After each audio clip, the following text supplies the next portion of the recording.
Students, so now I am going to explain question number 5 and question number 7. Question number 6 you have to attempt. That is very simple, ना? Question number 6 आप कर सकते हैं, जब नहीं बनेगा then you can ask doubt. Question number 5 is D, E, F are respectively the midpoint of AB, BC and CA. So we have to find ratio of the areas of triangle DEF and triangle ABC. Look here. This is the triangle ABC and DEF are the midpoints of the side AB, BC and AC. ये F है, ये D है. Okay, we have to find ratio of this triangle DEF upon whole triangle, bigger triangle ABC. Okay, it's very simple. In 9th class, by midpoint theorem, what we have learned? The line segment joining the midpoint of two sides is half and parallel of the third side. Is parallel and half of the third side. ये side दो line के mid point को मिलाने वाला line segment third side की half होता है और पैरेलल होता है. We will write here since D and F, D and F are midpoints of AB and AC. Therefore DF equals to half BC and यहाँ लिख देना by midpoint theorem. शॉर्ट में लिख दे रहे हैं MPT, midpoint theorem, बटा पूरा लिखेंगे. तो DF BC का क्या हुआ? हाफ. और you can write DF upon BC equals to half. ये BC को DF के नीचे ला दो. तो सिमिलरली ये DE ये किसका हाफ होगा? AC का. तो similarly DE upon AC equals to half आ जाएगा, क्योंकि ये इसका आधा है. मिड पॉइंट थ्योरम यहाँ भी लगा.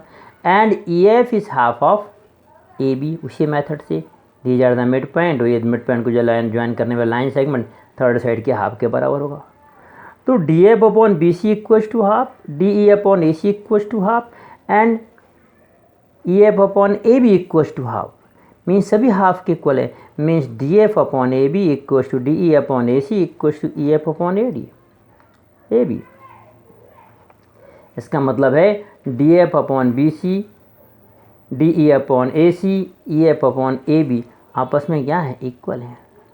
मीन्स इस छोटी ट्रायंगल की साइड्स और बड़ी ट्रायंगल की साइड के रेशियो क्या है? सेम है, प्रोपोर्शनल है. इसका मतलब ये दोनों ट्रायंगल क्या हुए? सिमिलर. मतलब triangle DEF and triangle ABC क्या हुए? सिमिलर हुए by S.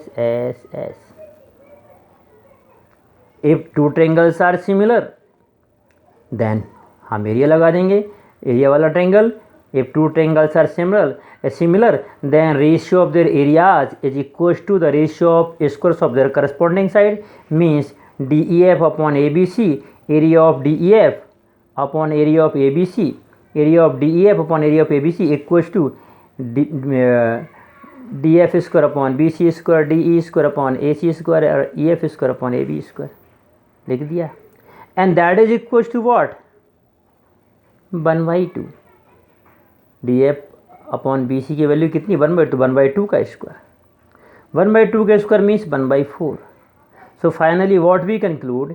Area of DEF upon area of ABC equals to 1/4. Area of DEF equals to area of ABC equals to 1/4. यानी ये पूरे ट्रायंगल का कॉल कितना हिस्सा है? 1/4 है. Got it? It's very simple. हमने क्या किया? मिड पॉइंट थ्योरम लगा के, ये मिड पॉइंट हैं तो इनको ज्वाइन करने वाली लाइन इसकी हाफ होगी. तो DF upon BC equals to half आ गया. इसी तरीके से DE upon AC equals to half आया. EF upon AB equals to half आया. ये सब हाफ के बराबर हैं, तो ये तीनों रेशियो बराबर हो गए. तीनों रेशियो बराबर हो गए तो ये तीनों ट्रायंगल सिमिलर हो गए.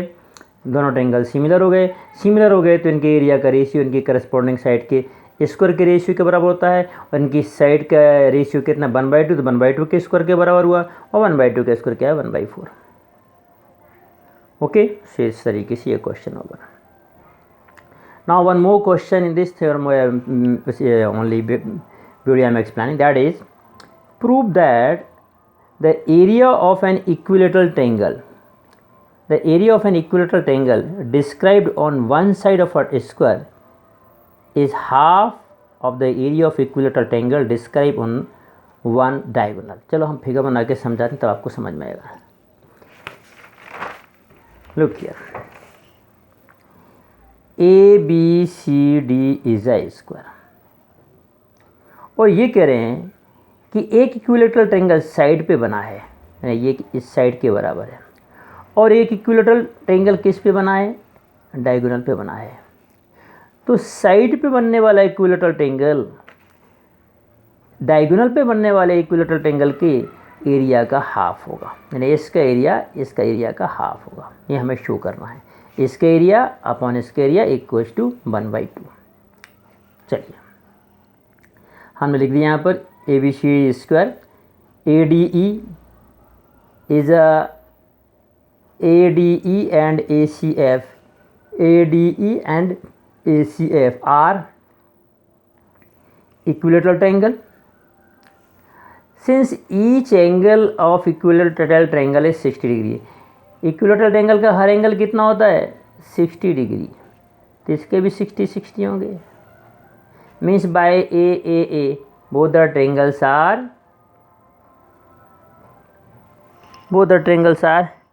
equilateral, या both the triangles are similar। अब दोनों ट्रायंगल सिमिलर हो गए तो इनके एरिया का रेशियो इनकी करस्पॉन्डिंग साइड के स्क्वायर के रेशियो के बराबर होगा। Means area of triangle ADE upon area of triangle AFC equals to होगा इसकी साइड AD का स्क्वायर अपॉन इसकी साइड AC का स्क्वायर। कोई सी भी साइड ले सकते हैं, तीनों साइड बराबर है, तो हमने इसके लिए ली AD और इसके लिए ली क्या AC। ठीक है ना, दोनों ट्रायंगल सिमिलर हैं तो दोनों के एरिया का रेशियो इनकी साइड के स्क्वायर के रेशियो के बराबर होगा। तो हमने लिया area of ADF upon area of AFC equals to AD square upon AC square, AD square upon AC square. ठीक है, अब AD स्क्वायर जो कहते हो, but for AC square you can write AD square plus DC square. AC is what, diagonal, hypotenuse, so hypotenuse square equals to AD square plus CD square. तो हमने लिख दिया AD square plus CD square. ठीक, अब CD भी तो AD के बराबर है, CD भी तो किसके बराबर है AD के, because ABCD is CD equals to AD because ABCD is square. तो इस CD की जगह पे भी क्या लिख दे रहे हैं AD। So now AD square upon AD square plus AD square means twice AD square. फिर से देख लो, ADE की हमने कौन सी साइड ली AD, और ACF की कौन सी ली AC। Area of ADE upon area of ACF equals to AD square upon AC square. अब ये AD ही रही, AC स्क्वायर को लिख दिया AD square plus DC square, तो यहाँ भी आ गया AD square plus DC square, और DC भी किसके इक्वल है AD के बराबर, तो इस DC की जगह फिर से AD लिख दिया, तो AD कितना हो गया 2AD square, AD square cut गए, कितना आ गया 1/2। तो area of ADE upon area of ACF equal to 1/2, तो ये मल्टीप्लाई कर दिया यहाँ पर। So finally area of ADE equal to half area of ACF, यानी AD का एरिया ACF का कितना है, हाफ है। This is very important question, so go through it and 6 question you have to attempt, okay, and solve some question, extra question from sample papers or R.D. Sharma. ठीक है, and tomorrow I will explain Pythagoras theorem.